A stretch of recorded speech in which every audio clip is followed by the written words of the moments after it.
Erik Larsen, volcanologue, expérimenté, avait une fascination presque obsessionnelle pour les volcans. Chaque éruption, chaque secousse lui semblait être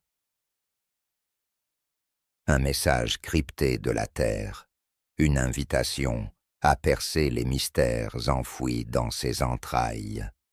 C'est pourquoi il se retrouva seul, ce jour-là, dans l'obscurité de la grotte du mont Kilauea, loin sous la surface. Son équipe restait à la station de surveillance en surface, observant les relevés sismiques et les niveaux de gaz, tandis qu'Erik s'enfonçait dans la grotte. À première vue, tout semblait calme.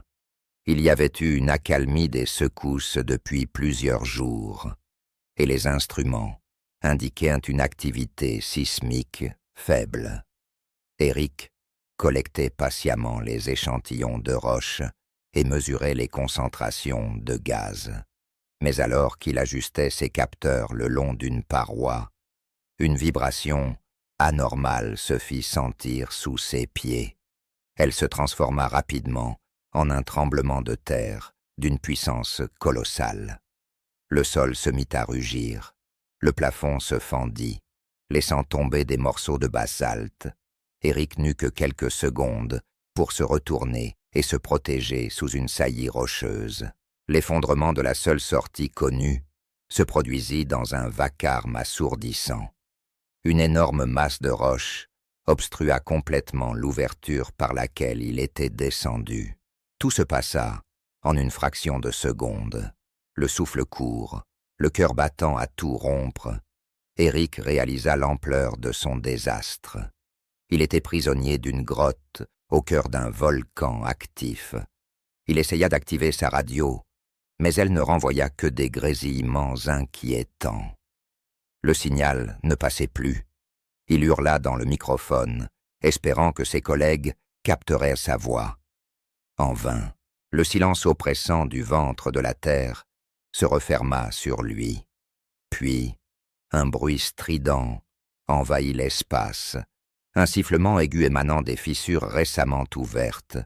Des volutes de dioxyde de soufre s'échappaient, remplissant rapidement l'air d'une odeur âcre et suffocante. Sans perdre de temps, Erik enfila son masque à gaz. Sa vision se brouilla alors qu'il tentait de boucher les ouvertures, en vain. Chaque seconde était une lutte pour sa survie, et comme si la situation ne pouvait empirer, son moniteur thermique vibra frénétiquement. La température montait, le sol tremblait, la lave approchait, inexorable, cherchant à inonder la cavité principale où il se trouvait. Il n'avait pas d'autre choix que de s'aventurer plus profondément dans ce labyrinthe de tunnels, se frayer un chemin vers une potentielle issue, ou mourir ici, enterré vivant. Erik se fraya un chemin dans l'obscurité, ses pas résonnant contre les parois sinistres de la grotte. Il savait que chaque seconde comptait. Le flot de lave avançait, grondant et fumant derrière lui. La chaleur commençait à être insoutenable, rendant l'air presque irrespirable, malgré son masque. Après ce qui lui parut une éternité, il déboucha sur une cavité plus vaste. Un pont naturel de roches s'étendait au-dessus d'un gouffre béant, rempli de lave bouillonnante. Il lui faudrait le traverser pour atteindre le prochain réseau de tunnels. Mais alors qu'il posait un pied hésitant sur le pont, des fissures apparurent sous ses semelles. Le pont se disloquait. Il courut, sentant les dalles de basalte se briser derrière lui. Un dernier bond désespéré l'amena de l'autre côté, tandis que le pont s'effondrait dans un fracas monumental. Il se retourna juste à temps pour voir la roche disparaître dans les flammes, se perdant à jamais dans le torrent en fusion.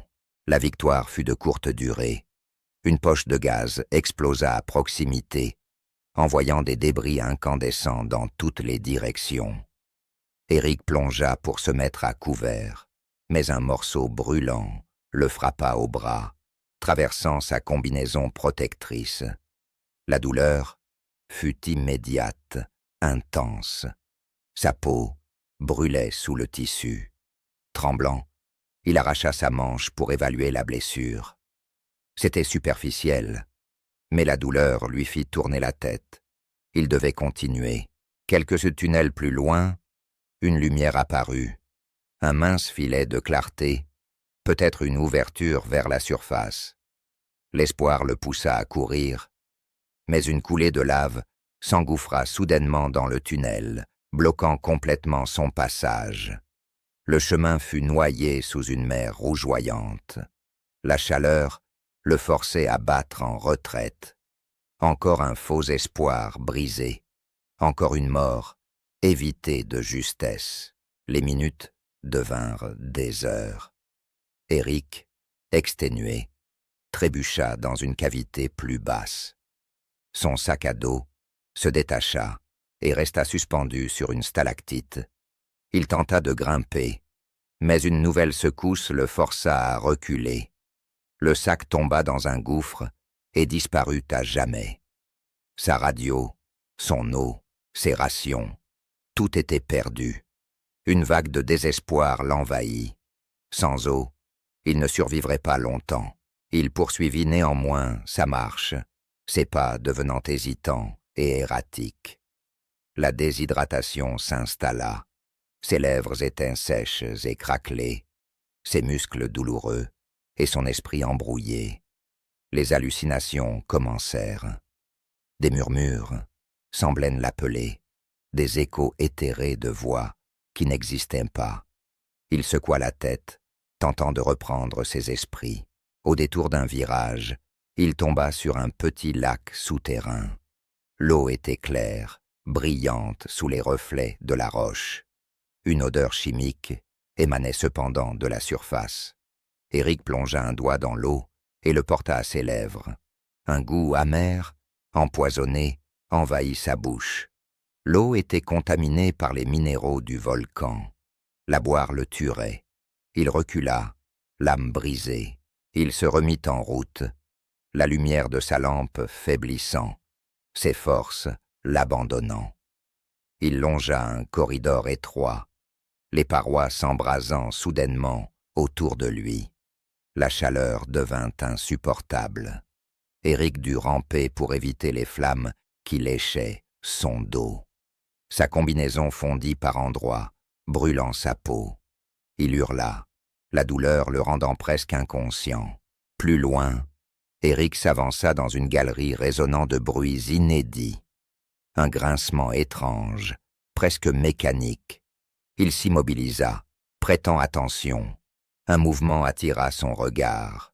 Là, entre deux rochers, un lézard géant, lui aussi piégé par la lave, gisait, ses écailles luisantes à la lumière de la lave environnante. L'animal, blessé et terrifié, se cabra à sa vue. Eric leva les mains, cherchant à calmer la bête. Le lézard siffla, sa queue fouettant l'air. Eric utilisa une lampe clignotante de son équipement, la dirigeant vers le sol pour créer un halo lumineux mouvant. Le lézard sembla hésiter, puis recula lentement, effrayé par le jeu de lumière. Eric contourna lentement l'animal, le cœur battant à tout rompre. La créature disparut dans l'obscurité, et Eric se retrouva seul une fois de plus.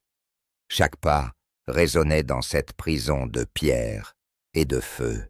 Eric se retrouva finalement face à un puits vertical menant à une chambre magmatique plus vaste. La seule issue semblait être de descendre. Il s'y engagea, chaque prise s'effritant sous ses doigts. À mi-chemin, une pierre céda, et il chuta de plusieurs mètres. Sa main s'agrippa in extremis à un rebord tranchant.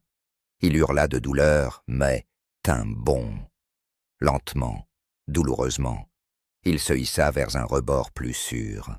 À travers un tunnel de lave solidifiée, l'air étouffant et chargé de cendres menaçait de l'asphyxier. Mais au bout de ce chemin infernal, il perçut enfin une lueur, une fissure vers la surface. Il n'avait pas le temps de s'en réjouir. Une éruption retentit. La chambre magmatique explosa, envoyant des jets de lave dans toutes les directions. Eric se lança en avant, ses forces l'abandonnant presque, mais il continua. Il bondit à travers la fissure, des éclats de roches fondues chutant autour de lui. Il roula sur le sol extérieur, l'air frais frappant ses poumons comme un coup de fouet. Derrière lui, le volcan éructait encore, rugissant comme une bête blessée, tremblant, brûlé, mais vivant. Eric contempla la montagne. Le mont Kailauea avait essayé de le dévorer vivant. Il était sorti de ses entrailles, par miracle. Il ne savait pas comment il allait survivre les prochaines heures, mais il était enfin libre, sorti de cet enfer liquide.